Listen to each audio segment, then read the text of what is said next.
phone phrase, turn on this to stop phone phrase. Hello everyone, I'm here to guide you how we can make your phone faster here. So in this video, I'm going to show you some tips and tricks how you can actually and literally faster your phone from one setting. So let's get started. So let's go here. Only thing that you actually need is you have to go into your setting.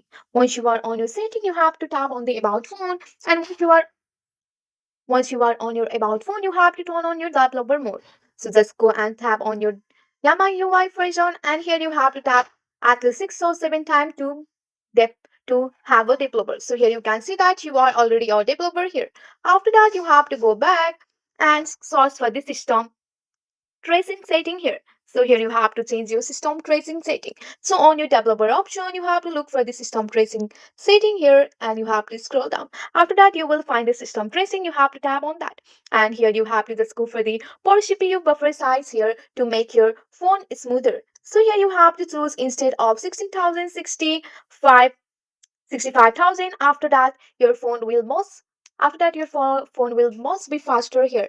So this is a simple step how you can turn on this to stop your phone freeze. That's it for today. If you like this video, please hit that like button and subscribe for more. I will see you in the next one. Thank you.